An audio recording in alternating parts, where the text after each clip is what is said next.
Bonsoir.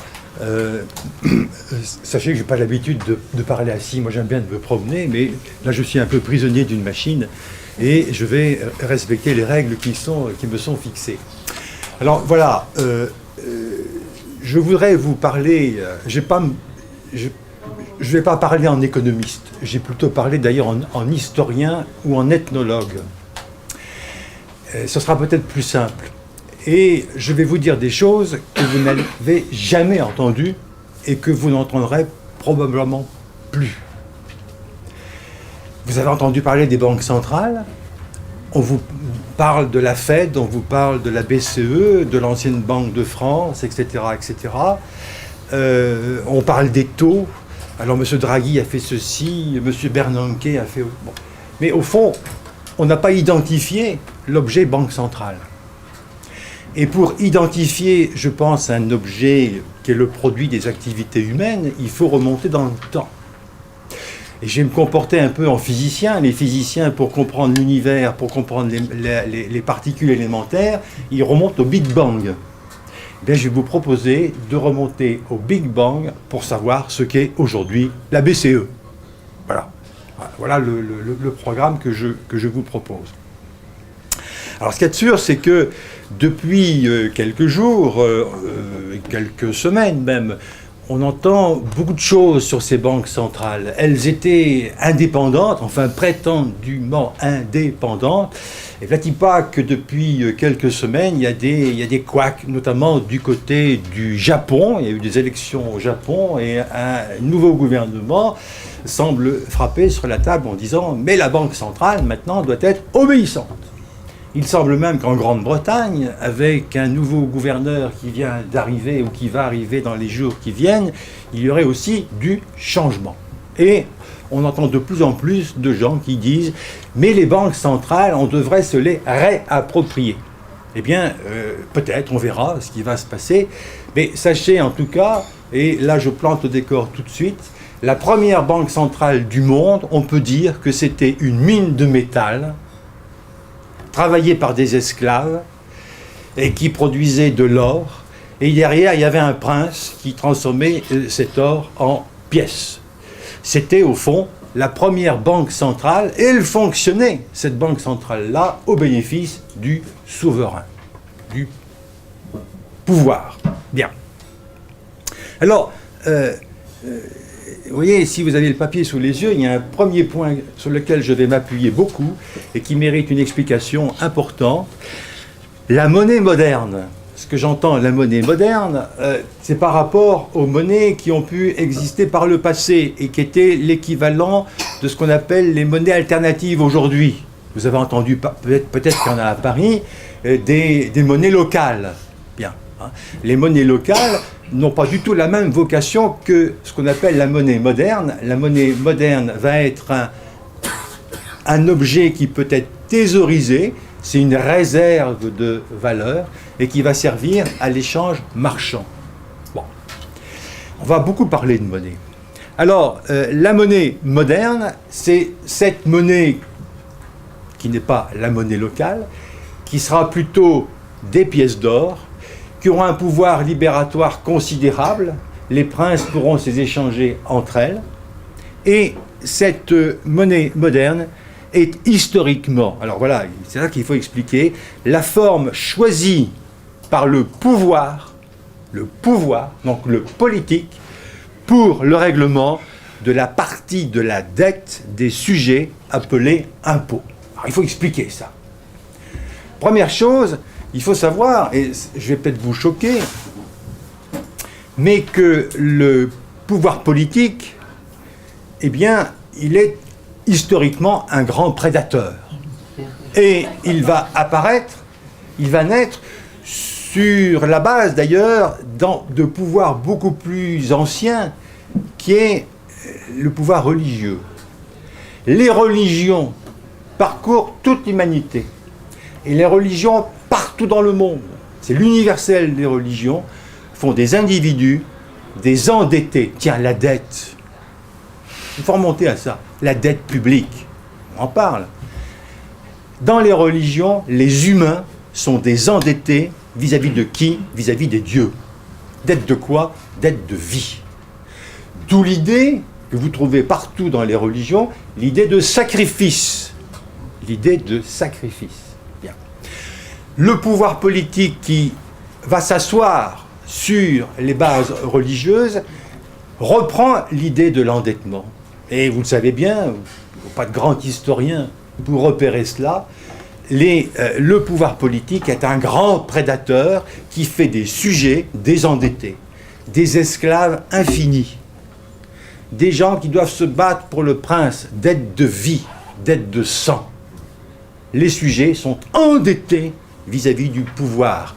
Il n'y a pas si longtemps que cela, nous, Français, étions endettés, dette de sang, c'était la guerre. Bien, on a entendu, on était ensemble dans une réunion où il y avait Régis Debray qui disait que le 24 août 1914, il y avait eu 26 000 morts, Poincaré n'est pas sorti de son bureau. Mais c'est la dette de sang, ça, c'est normal, ça. Bon. Alors, ça remonte à très très très loin, ça. Ça remonte à très très loin. Et donc, le pouvoir politique, c'est un prédateur, les sujets sont des endettés. Voilà. Sauf que il y a des endettés qui ne le sont pas vraiment. Le prédateur infini ne maîtrise pas tout le monde. Il ne maîtrise pas, par exemple, ceux qui vont, dans un certain nombre de cas, ceux qui vont faire la guerre et qu'on va appeler des mercenaires. Le rapport entre le prédateur et le mercenaire est un rapport marchand. La monnaie qui va être mise en place par le prédateur sur la base de ces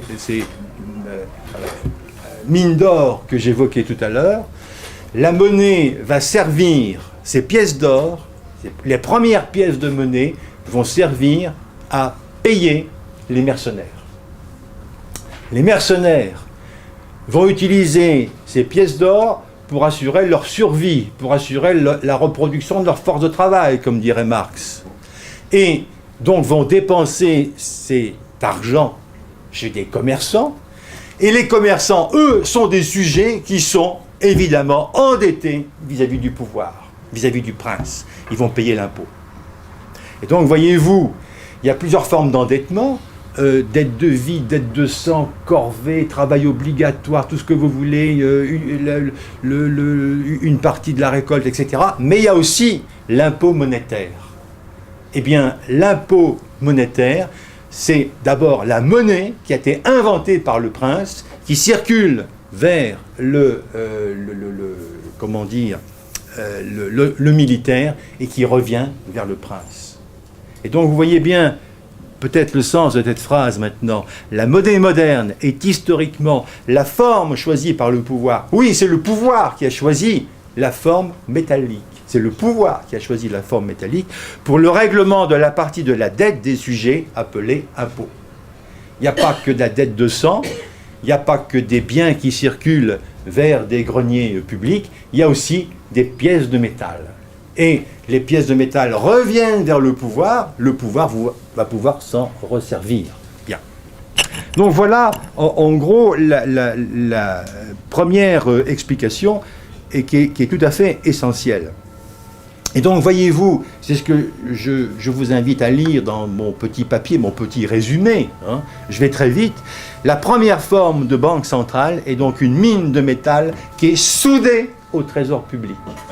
C'est-à-dire qu'il n'y a pas comme chez nous une banque de France, je suis avant la BCE, une banque de France qui est séparée, c'est une institution séparée du trésor. Imaginez que dans les premiers temps de l'humanité, la banque centrale et le trésor, c'est la même chose. C'est la même chose. Et voyez-vous, quand aujourd'hui on dit qu'il faut mettre fin à l'indépendance des banques centrales, on dit simplement qu'il faut réunifier à nouveau banque centrale et trésor. Sachez que cela existait en France très largement jusque les années 1960-1970 par le biais de ce qu'on appelait à l'époque le circuit du trésor. Le circuit du trésor. Donc imaginez que historiquement, banque centrale, qui ne s'appelle pas banque centrale, et trésor public, c'est un seul bloc. Et l'histoire du monde, Ça va être quoi? Ça va être l'histoire de la séparation progressive de ce bloc monolithique en deux parties. Le trésor public va se maintenir, bien sûr, il existe encore, et la deuxième partie va progressivement, et pour la première fois au XVIIe siècle, prendre le nom de banque centrale, ce sera en Grande-Bretagne. Et environ un siècle plus tard, la France va suivre, c'est Napoléon qui va créer la Banque centrale de France, la Banque de France. Et vous voyez, l'objet Banque centrale, il remonte très très loin. Mais pourquoi toutes ces transformations? Mais tout simplement parce que le pouvoir politique va évidemment connaître lui aussi une évolution.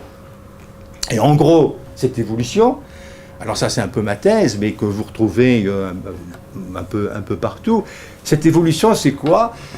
C'est l'affaissement progressif de la violence d'État. L'État est violent. C'est un prédateur infini. D'abord des esclaves, des gens infiniment endettés vis-à-vis du prince. Et progressivement, vous allez avoir un État qui va s'affaiblir, et avec cet affaiblissement, vous allez voir apparaître la dette publique. Quand vous êtes un prédateur infini, que vos sujets sont infiniment endettés, vous voyez bien que la notion de dette n'a aucun sens pour le prédateur. Il est créancier. Il ne peut être que créancier. Mais si son pouvoir s'affaisse tout doucement, s'il s'effrite tout doucement, il sera peut-être de moins en moins créancier, de moins en moins prédateur, et il y aura peut-être des gens dans la société qui eux-mêmes vont devenir des prédateurs. Et c'est quoi la dette publique historiquement? Eh bien, ça va être tout simplement des banquiers qui vont prêter de l'argent à des États. Quand les banquiers se mettent à prêter de l'argent à des États, c'est déjà la marque d'un affaiblissement considérable. Parce que le vrai prédateur, ben écoutez, il prend son fusil, à l'époque c'était plutôt une épée, et il va couper le banquier en plusieurs morceaux. Il n'y a pas de dette. D'ailleurs, c'est ce qui s'est passé avec des banquiers un peu particuliers. C'est l'histoire des Juifs, qu'on coupe en morceaux régulièrement, quand la dette devient un peu trop importante.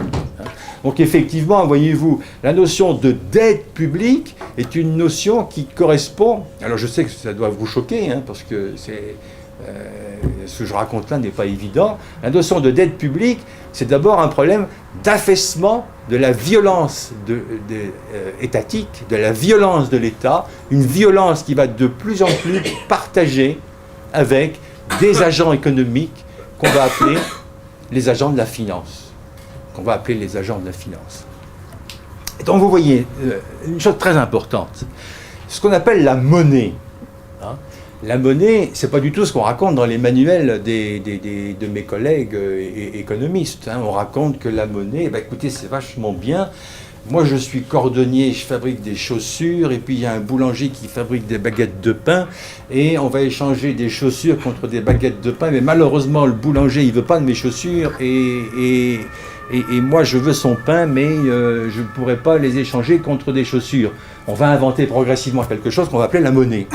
Ça, c'est l'histoire, c'est la belle histoire des économistes, si vous voulez, qui est ce que j'appelle la fable de la monnaie. On pense que la monnaie est quelque chose qui est né spontanément des rapports d'échange, sans le pouvoir, quoi. Le pouvoir, et souvent, d'ailleurs, chez les économistes, on oublie l'État.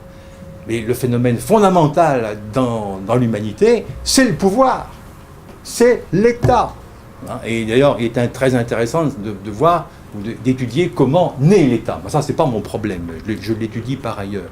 Mais il y a un vrai problème de la naissance de cet objet un peu particulier qu'est l'État. Donc les économistes, si vous allez à l'université, on va vous raconter la fable de la monnaie. Que vous soyez économiste de droite, que vous soyez économiste libéral, ou que vous soyez marxiste, c'est la même chose. Marx raconte la même histoire. La fable de la monnaie. Il raconte l'histoire du cordonnier, c'est peut-être pas le cordonnier, c'est peut-être le marchand de chapeaux, mais c'est la même histoire. Or, voyez-vous, ce que je prétends, moi, c'est que la monnaie est d'abord un fait politique. Donc la monnaie, c'est pas du tout un bien économique. C'est pas du tout un bien économique. Et vous voyez, j'y tiens beaucoup. c'est un objet politique central. Voilà. C'est un objet politique. C'est le prince qui a inventé la monnaie. C'est le prince qui a inventé la monnaie qui va servir à payer l'impôt à ce prince. La monnaie circule de la mine vers le prince. Voilà, ça circule. C'est un fait politique central. Ce n'est pas du tout un fait économique périphérique. Vous voyez, ça c'est fondamental. C'est fondamental pour comprendre le monde aujourd'hui. Parce que vous voyez bien qu'aujourd'hui, la monnaie est quelque chose qui vous dépasse, qui nous dépasse. On a l'impression que les phénomènes monétaires échappent à tout le monde. Mais c'est parce qu'on l'a laissé échapper. Parce qu'à un moment donné, les pouvoirs politiques ont été amenés à envisager des compromis avec des entités qu'on appellera la finance. Mais la monnaie est un objet qui est un objet politique central. Et donc, d'une certaine façon, on peut renationaliser la monnaie. Mais je dirais que c'est beaucoup plus que ça, voyez-vous. Vous voyez, on peut dire, la monnaie, vous pourriez me dire, bah oui, d'accord. Donc, la monnaie est un bien public. C'est beaucoup plus qu'un bien public. C'est un objet politique. C'est beaucoup plus qu'un bien public. Un bien public, ça va être par exemple, je ne sais pas, moi, et les économistes vont vous raconter de belles histoires, là aussi. Pourquoi c'est l'État qui va, je ne sais pas, mettre en place au 19e siècle des phares côtiers, des balises marines pour pas que les pêcheurs en rentrant se cassent la figure sur les rochers. Pourquoi c'est l'État? Pourquoi il n'y a pas un marché dans les ports? Là, il y a des offreurs de lumière ou de balises. Il y aurait les pêcheurs qui disent, ben oui, moi je vais acheter de la signalisation. Ben oui, il n'y a pas de marché possible parce qu'on sait bien que les pêcheurs ne vont pas payer. Donc il faudra une instance publique, l'État, qui va dire, voilà, je crée un bien qu'on appelle bien public. Hein, voilà. Alors il y a d'autres biens publics. Vous pouvez considérer que l'école est aussi un bien public, etc., etc. Vous voyez, la monnaie, c'est autre chose. C'est un objet politique. Hein, le bien public, là, c'est encore économique. Là, c'est pour que les pêcheurs ne se cassent pas la figure, ou pour assurer la défense de... Bon, non. Non, c'est un objet politique, la monnaie. Ça, c'est fondamental. Bien, alors, et c'est la raison pour laquelle, voyez-vous, ceux d'entre vous, c'est une phrase, moi, qui m'a toujours étonné, que vous étudiez quand vous faites de l'histoire du droit. On parle souvent de la monnaie et de battre monnaie. Battre monnaie est un attribut, fabriquer de la monnaie est un attribut de la souveraineté. Vous ne pouvez comprendre cette phrase-là que si vous avez en tête ce que je viens de vous expliquer. Battre monnaie est un attribut. Ben oui, la monnaie n'est pas un bien comme. C'est pas un bien, c'est un objet politique. Donc battre monnaie est un fait du souverain. C'est pas le banquier, c'est le souverain qui fait la monnaie. Bon. Alors, j'ai combien de temps encore? Oui, j'ai encore le temps. Bon. Alors, voyez-vous, à partir du moment où le pouvoir invente la monnaie métallique. Alors on peut expliquer, vous pourriez me poser des questions là-dessus, j'y répondrai, pourquoi finalement ce qui sera choisi partout dans le monde, c'est le métal. Hein, bon. Alors à partir du moment où la base métallique est inventée, vous voyez, il y a ce que j'appelle la loi d'airain de la monnaie qui va jouer. Si le métal est réserve de valeur, alors le métal peut être stocké. Mais si le métal est stocké, il ne va plus faire circuler les marchandises. Donc, de la monnaie stockée dans un coin, dans un tiroir, ça empêche les marchandises de circuler. Donc, ça a des effets récessifs. Il faut faire attention, par conséquent, à la monnaie qui pourrait être stockée, voire qui part à l'étranger. Rome va mourir, d'ailleurs, de ça, d'une saignée de monnaie. Hein. L'Empire d'Occident va être saigné. Et donc, on va dire, il est interdit d'exporter du métal. Bah oui, mais vous pouvez toujours dire qu'il est interdit d'exporter du métal. Le métal va quand même fuir, hein, ça c'est clair. Donc voyez-vous, il y a ce problème qui se pose, le métal va se faire très vite trop rare. D'où alors des gens comme Philippe le Bel, vous avez tous étudié ça à l'école, d'où les phénomènes, on appelle la surestarie, ou les hôtels de monnaie, où on va expliquer aux gens, vous savez, tous les ans, tous les 2 ans, il faut revenir avec vos monnaies parce qu'elles sont un peu rognées, on va les refaire, et puis c'est obligatoire. Mais entre-temps, on en met un peu moins de monnaie. Bon, on bricole la monnaie, vous voyez. Mais c'est quoi? C'est du politique, ça. C'est toujours le prince qui fait ça. C'est pas n'importe qui fait ça. La monnaie est un objet politique fondamental. Bien. Alors, comme je vous disais, ce prince va de plus en plus s'affaiblir. Bah oui, écoutez, aujourd'hui, vous ne pouvez pas comparer le président Hollande avec Avec quoi le comparer d'ailleurs?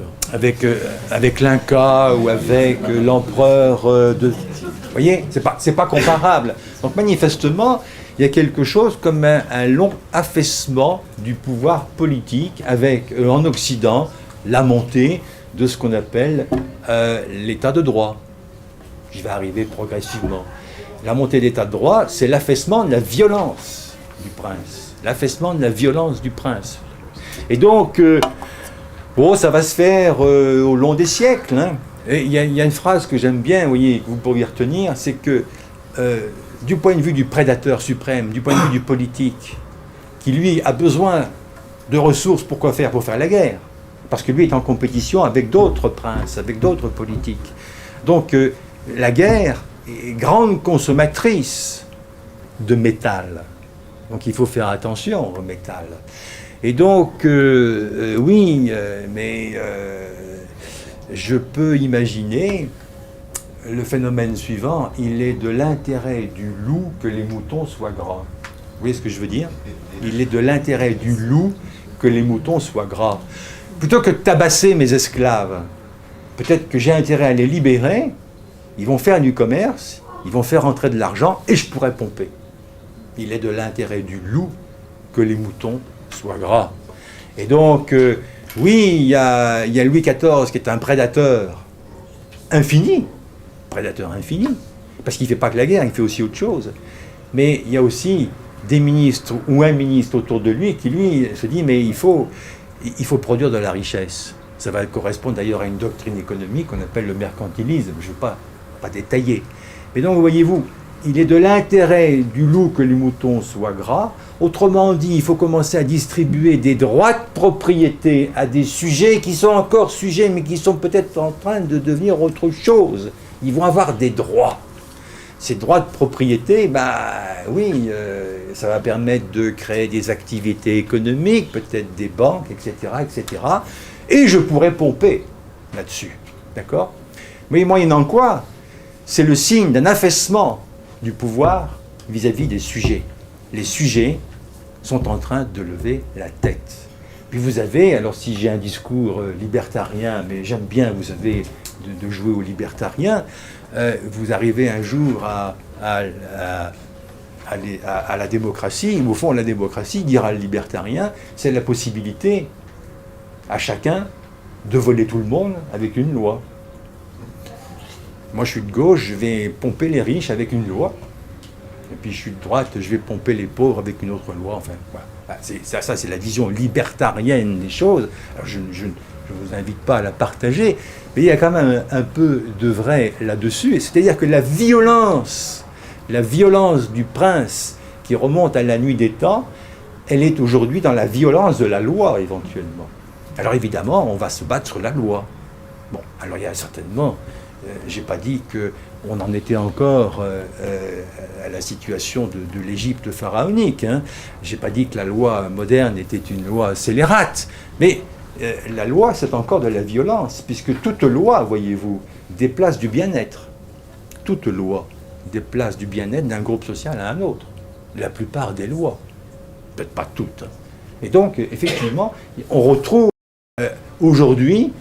dans nos sociétés modernes et post-modernes, on retrouve ce qui se passait d'une certaine façon en remontant très loin dans le temps. Alors tout à l'heure je vous disais, et j'ai bientôt terminé, oui, puisqu'il est de l'intérêt du loup que les moutons soient gras, eh bien il y a un jour il y a peut-être des moutons qui vont devenir tellement gras qu'ils vont même avoir des dents, les moutons, et ils pourront peut-être même mordre les loups.